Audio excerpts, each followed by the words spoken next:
Now, what does the Quran tell us about God? You have to realize I'm just about through with the Quran here, my first time reading it. And now I was really caught. I searched my head. What does the Quran tell us about God? It tells us nothing could be compared to him. That he's outside anything that we may compare to. That our definitions do not encompass him. That our reason cannot comprehend him. That he is transcendent and we are finite. That he is immortal, he transcends time and space and we are bound by it. That he is immortal, we are mortal. He is uncorporeal, we are corporeal.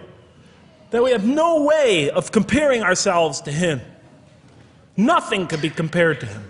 I thought, oh my God, I'm so close and yet so far. Because I'll never understand the essential link between us and God and why these three things fit into place. Because the Quran tells us that we could never really quite understand God. Or at least that's the way I thought. And so I put down the Quran when I had finished it.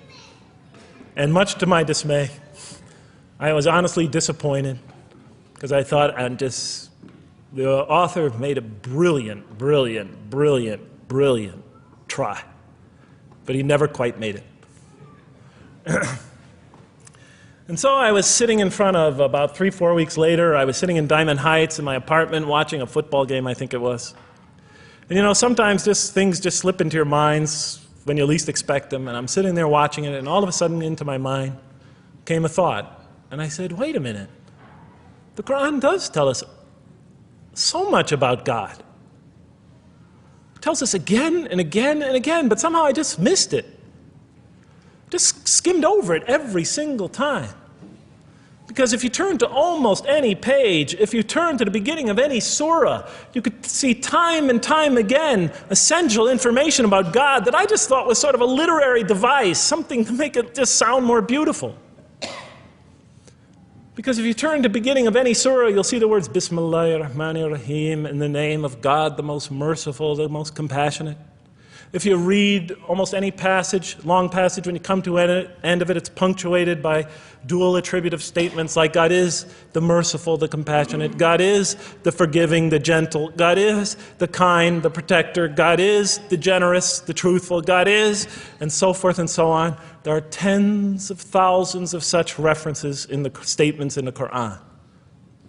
What the Quran defines as God's most beautiful names, his attributes of perfection, repeated again and again and again on almost every page. And as I sat there, sitting by the television, I started to jot them down in my, on my little piece of notebook there. Same notebook I used to jot these down before. And I began to list from my own mind the attributes of perfection as I remembered them. And they were, God is the compassionate. God is the merciful. God is the forgiving. God is the just, the protector, the defender of the oppressed and the weak, the knowing, the wise, the generous, the kind, the truthful, the loving, the peaceful, the source of all peace, the truth, and so forth and so on. Every item I had listed in my list for the qualities that we human beings are supposed to develop, the Quran was telling me had its infinite source and perfection in Allah, in God. And then all of a sudden, all the pieces fell together. Then I suddenly saw it, as I see most of you probably see as well. That now, suddenly it all began to make sense to me. In what way do I say that? Well, it was now obvious why we had to develop these qualities. It was now obvious how these things on the floor here fell into place. And I'll just say it clearly. We're here to develop a relationship with God, to become closer to God. But how can you become closer to God when he's transcendent and you're finite, when he's immortal and you're immortal, vice versa? When he's immortal and you're mortal, when he's unbound, fettered by time and space, and you are, and so forth and so on. How can you become close to that one? If I want to become close to you, I need to have something to share with you, something that we have in common. So, for example, if I want to come close to this young man here physically, I'll approach him because we both have bodies and I can position my body closer to him. Physical presence, bodily presence is something we both share. If I want to become closer to that gentleman back there, if I want to become closer to him intellectually, I'll reason with him so we will have a convergence of minds because we both possess reason. If I want to become closer to one of my sisters on this side emotionally, I'll try to appeal to their sentiments because we both share feelings and similar types of experiences that generate those feelings. But how does one become closer to God?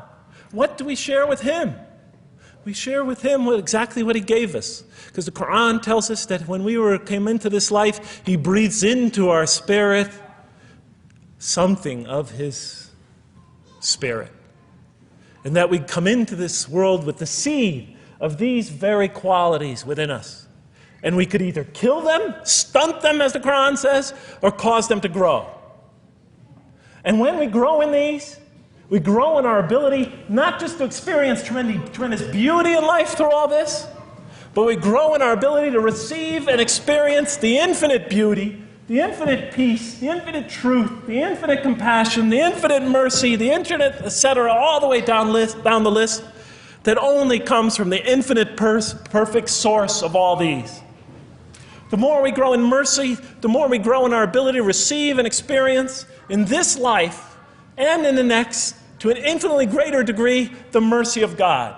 The more we grow in compassion, the more we grow in our ability to receive and experience God's compassion in this life, through prayer and through ritual and through contemplation and through other experience of others.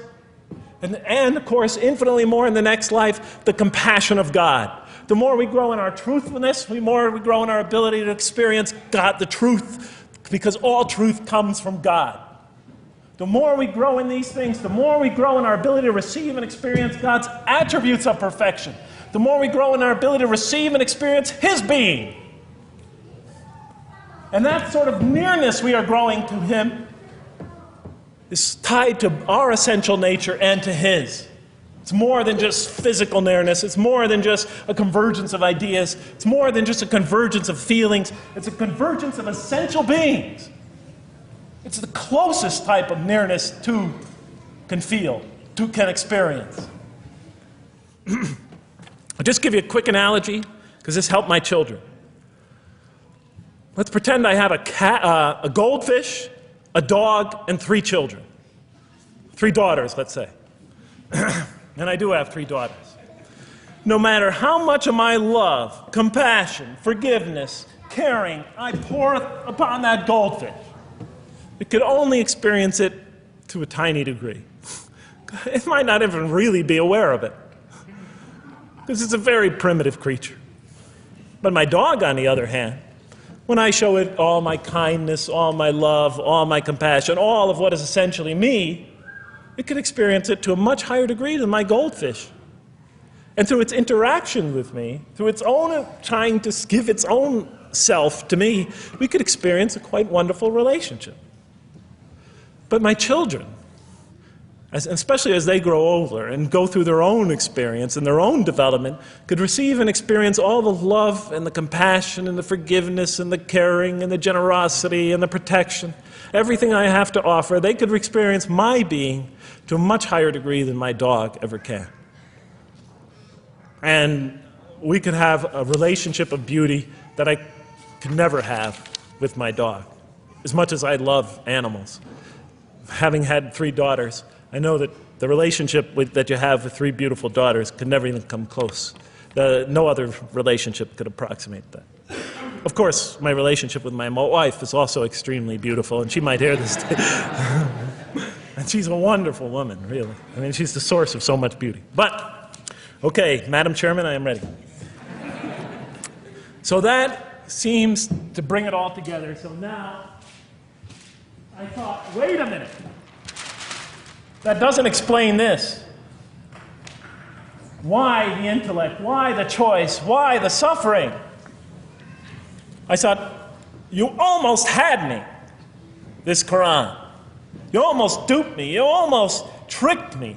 seduced me into accepting this philosophy. But wait a minute. What about intellect, choice, suffering? Why do we have to experience these? Why couldn't you just programmed us to be merciful, compassionate, forgiving, etc.? Why do we have to go through all this? And then, of course, the answer came to me as quickly as I thought of it. So we are creatures, and we grow, and we become. And yes, and you can make us anything you want, but you can't contain any of those attributes I listed without these three things. In mathematics, we try, 3 premises that go into, proving a theorem. We try to see if we could take one of them away, and if it's essential. And all 3 of these are definitely essential. For example, you could program a computer never to make an incorrect statement, but it doesn't become a truthful computer. Never heard anybody say to me, Jeff, this Macintosh is the most truthful computer I ever saw. If it's programmed, it's not truth. You could program a CAT scan to help the sick, but it doesn't become compassionate. Never heard a doctor say, Jeff, if you want to see a compassionate CAT scan, you come right over here. Right? Because all those things, compassion, forgiveness, truth, caring, love, all are born out of choice, suffering, and reason. In order to do a compassionate deed, when we consider reaching out to someone in compassion, that person, first of all, that's inconceivable without the presence of suffering, an environment where there's suffering.